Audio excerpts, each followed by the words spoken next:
Okay, at the risk of sounding melodramatic, this next story is about a guy setting out to change the world. As lofty as that may sound, he's already demonstrated a way to make really affordable buildings that can stand up to earthquakes and other disasters.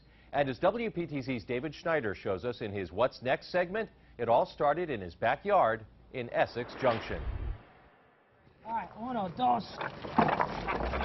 Student volunteers are helping a retired physics teacher with something that he says could change the world. I want to come forward this way a little bit.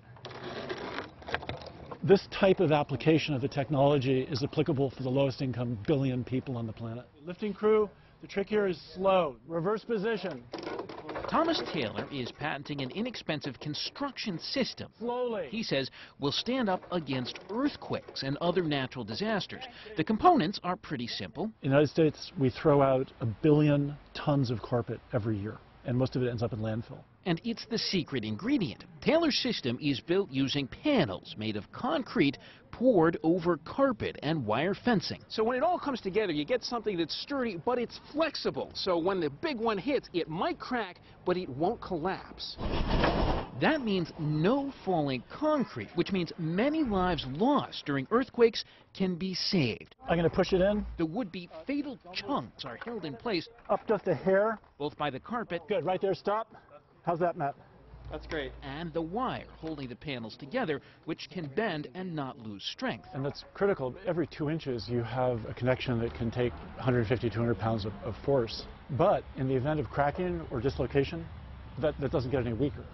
They already made a building like this as a proof of concept, and he says it ended up being remarkably strong. Should be able to withstand the most severe earthquake ever recorded in the last 100 years on the Earth. Okay, now we're going to rotate it. Matthew Brand has been working with Taylor on the project and just got his engineering degree. Down slow. When they finished the prototype, he had one of his UVM professors check it out. And he took a look at it and he was like, you know, I never could have thought that you would have been able to do this ever in the entire world. In fact, they intend to do this all over the world. This month, Taylor, Brand, and others are joining the Vermont Haiti Project on a trip down to make a school building, then housing and more, all at a cost that poor areas can afford. We can build a preschool for $1,200.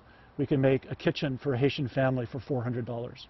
We can make a house for $800 to $1,200, depending on the size of the house. He says this has the potential to save countless lives in an earthquake like the 7.8 quake that slammed Nepal this spring, killing more than 8,000, or the 7.0 that ravaged Haiti 5 years ago, killing 160,000 people, largely from falling debris. During an earthquake, that type of structure might crack a little bit, but it's not going to fail. It won't collapse on you.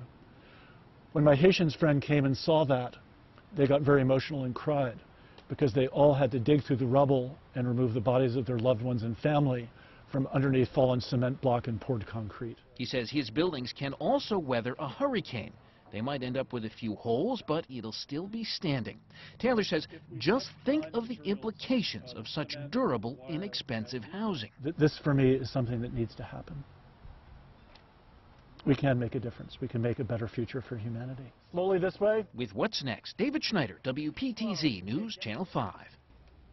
Well, builders outside the U.S. are welcome to employ Taylor's method. In fact, Taylor hopes that they will seize the opportunity and perhaps help shelter tens of millions of poor people around the world. Anyone who wants to build and sell these structures inside the U.S. would need to apply for a license. Taylor plans to form a benefit corporation in which a portion of the proceeds will go to the international effort. Right now, if you want to help shelter people, you can donate to the construction effort through the Vermont Haiti Project. And we'll be right back.